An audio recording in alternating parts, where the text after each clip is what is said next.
We are live, Yeah. me and Matt, with Killer Kyle, and yes, another YouTube chat. And it seems like yesterday we did one last week. Yeah. So, Exactly. well, I mean, for Great American Bash. So, Mhm. yeah. So before we start, I know we ended off our Facebook chat with this, but what the shit? We're gonna talk about the recent passing of Paul Rubens, aka Pee Wee Herman. Yes. And when I know for myself, when I was a kid, I used to, when I was very little, I used to watch a show, and then he was obviously an actor, all that other stuff. And of course, we lost another wrestling legend in Adrian Street. Yes. Yeah. Paul Rubens was iconic for Pee Wee Herman, Pee Wee's Playhouse, Pee Wee's Big Adventure, all the other movies he was in. He, of course, did a few appearances for WWE under the Pee Wee Herman character, and I believe he was also, or not, I believe he was also in the movie Magnificent Eight. Yes, he was. And then, of course, yeah, Exotic Adrian Street, very influential in the British wrestling scene. He set the way for your Adrian Adonises, your Gold Dusts, your Velveteen Dreams, your Orlando Jordan Orlando Jordan. was actually the only bisexual wrestler out of that group. Yeah. So, yeah, I mean, very interesting, eccentric wrestler of his time. And I Yes. think, one of the biggest influences of those guys, of course, he would be influenced by Gorgeous George. Yeah. You look at his life, though, and like Dustin Reynolds and the other people, like they're manly men. Yeah. And then he goes on to play a cross-dressing wrestler. I mean, when I first saw him, and it was like, wow, that's kind of bizarre. And I know Gold Dust, so it's like, Yeah, here's a guy that had pigtails, bright collars, and was flamboyant, and he'd be prancing around the ring and slapping his opponent on the ass. And it's like, okay, what is this guy capable of? Then he'd lock up and try to turn you into a human pretzel. yeah. So yeah, I mean, there's the whole thing of getting in your opponent's head. Yeah. And so, I mean, obviously he did that. It worked. Oh yeah. I don't think he had any other runs in any other promotions that I'm aware of. Yeah, I think it was mainly the UK scene. So, yeah, like I wish I would have saw him in WWE, been more familiar with him. Yeah. But in any case, we salute not a whiskey. We salute Adrian Street, Paul Rubens. Yes. May they rest in peace. And also, we will do a cheers for SummerSlam. Yes. Mr. Rovia. Australia.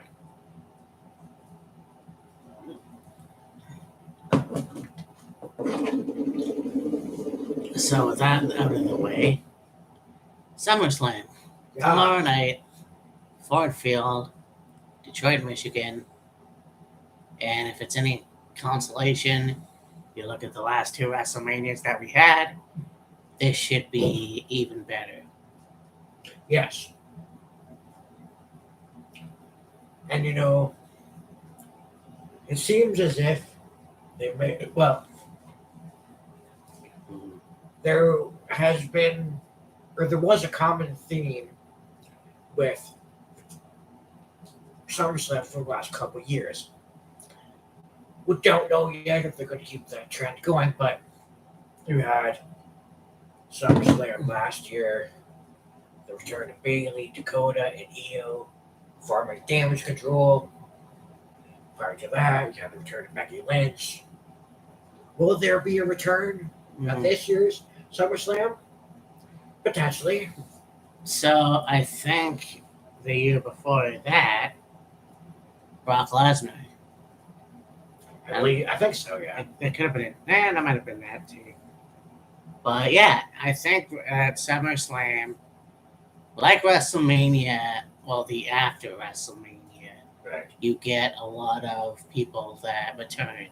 Yes. And Randy Orton has been gone for a few months now. Yes. Probably, well, yeah, a few months. Mhm. I want to say a year, but that's not the case. No, it's been 6 to 8 months, I want to say. So I think it'll be cool to see where he's gonna go in to the company, like oh, either he's gonna be on Raw or SmackDown. I also know that Edge still has an opportunity at becoming world champion before he retires. Right. Now, I mean, his goal was to wrestle his last match in Toronto, so I'm not quite sure. Yeah. It's one of those things where it's almost like I get it. I do. I think that him leaving the company at 50 is fine. It's just, I don't, and I don't think it's going to be like that, but I don't want it to be where he leaves WWE and then fucks off to AEW. Right, yeah. Understandably so, because his best friend is on AEW.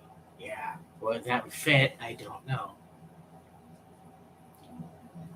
Yeah, for sure. I mean, the likelihood of that happening is very slim, in my opinion. Not to say he can't. Yeah, I just don't think he will. no, and I hope he doesn't, because I mean, look, you have a lot of wrestlers that say they retire, Ric Flair, and then they jump over to another company, and it's almost like, well, what the hell was the point, Right. you know? So yeah, I don't think it'll happen, but there's that possibility that it might happen. Yeah. Great American Bash. I know we talked about that on Facebook. I honestly, yeah, looking at it now, and I agree with Kyle, there is probably one or two matches that were the shits, Yeah. in my opinion. Like, it's one of those things where it's frustrating because you had a match with Baron Corbin and Gable Stevens, Yes. and all of a sudden it starts off good, then of course it all turns to hell. It sucks. I don't know if it was because they were trying to protect Gable. At the same time, you just had Baron return to NXT, so Yeah. the match with Tiffany Stratton and Thea Hale was based, in my opinion, it was a bury because Thea just got all sorts of fucked up. I mean, I know she did the Kimura lock, but I mean, there was a springboard, there was a Boston Crab. It was mostly from Tiffany. Like, she was made to be a legit badass motherfucker. Like, I didn't think. I mean, you look at Tiffany's matches since she came back, let's say, she's improved leaps and bounds from where she once was. And you look back to their match at the first night of Gold Rush. It was really, really good. Mm-hmm. And so you had that expectation going into their match for the championship at Great American Bash, and it was the absolute drizzling shits. Yeah. Like, Tiffany did what she is capable of. Yeah, Thea Hill kind of got herself oh, in there as well, but like when she was put in a hold, she can't fucking sell worth shit. Yeah. Like, I honestly was almost like, fucking move a little. Like, I think maybe the most she fucking sold was when she was in that Boston crowd when the way the match ended, Yeah. which is an absolute massive pile of horse shit. Yeah, it's true, though. I think that, and it's a shame because I like Thea. I think the past year, she's had that, Red Bull Starbucks cocktail and just fucking hyped up as hell, and given her age, it's almost like I get it. I don't see her as the NXT Women's Champion just yet. Right. In fact, I don't remember any 19-year-old as a champion, in my opinion. Oh, did you forget La Resistance? That is true. Rene Yes. Dupree, 19-year-old tag team champion. Yep, 19-year-old, yeah, and Sylvain Grenier, both my age. So there's that. There hasn't been a 19-year-old women's champion. You are correct. Yeah, I forgot about Sylvain Grenier. And it's a shame that his career took a massive shit Yeah. that it did, JBL. But I think, I'm not sure where he is. And Sylvain, I'm not quite sure either. Yeah. But, yeah, so there's that. And I mean, Sean Waltman as well. But Sean really wasn't really a champion where he was before jumping to WWE. So, Yeah. yeah. I think at that age, you still, even in your 20s, obviously, you still have a lot of room to grow. Yeah. Obviously, you're taken more seriously in your 20s, Yeah. but, that's whatever. I mean, Tiffany's 24 years old, is still probably one of the best female wrestlers, in my opinion, especially coming out of Great American Bash. I mean, I don't know who else can whip her ass and take the title from her. Yeah. Lila Valkyrie, maybe. Like, I have a feeling Tiffany's going to have quite a long run as champion. Who's going to take it from her? I mean, you could have any woman take it from her. You mentioned Lara Valkyria. That could be a very good choice. Cora Jade would be a good choice too, in my opinion. Oh, I love Cora Jade, but heel versus heel is kind of, and unless there's a point down the road where she goes back to being face, but who knows?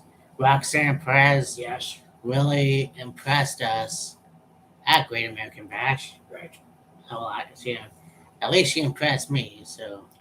Oh, I've always been impressed with Roxanne. So, since her Ring of Honor days. Oh yeah, and like I'll always say, her match with Willow Nightingale was a very, very good match.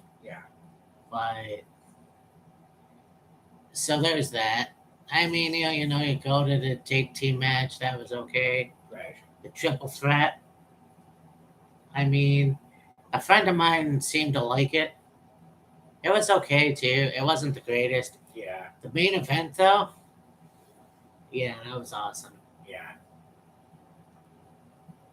You need to go ahead on the 200 episode of Dynamite. Yes, sir. That was fun. Yeah. And I mean, you look at the return to wrestling of Rob Van Dam Yes, sir.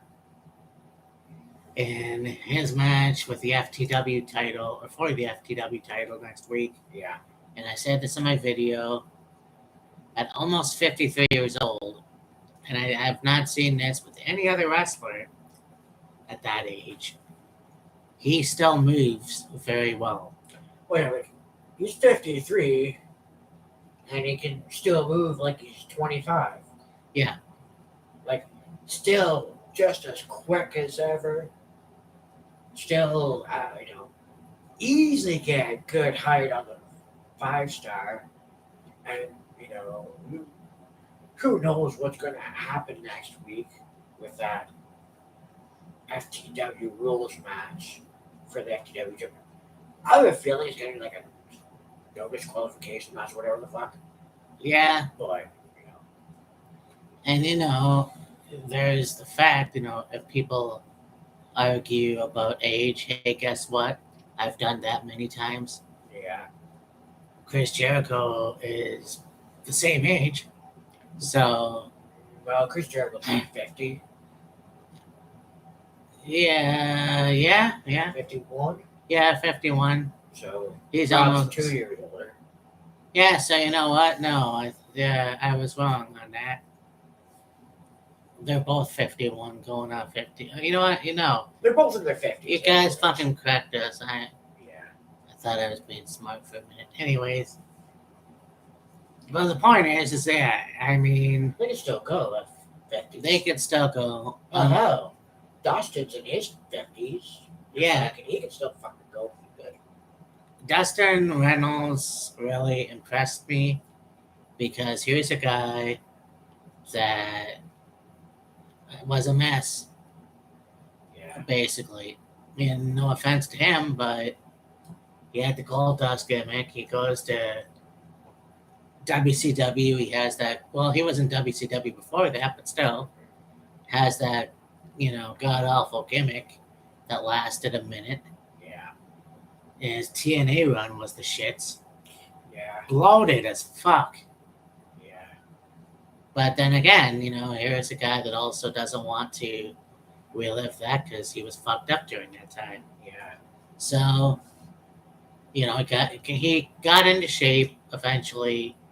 And yeah, he's probably one of the best that he's ever been. Yeah. I mean, we only see him wrestle from time to time, which is fine.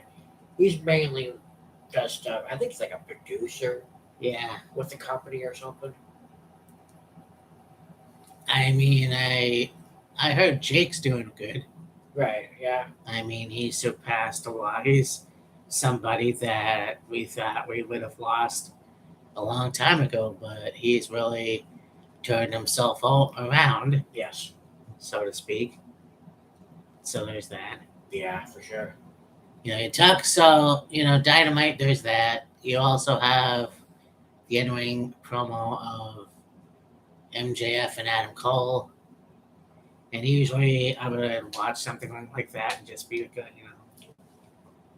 But looking at that, it was almost like Max was being sincere. Yeah. But I could also, here we go.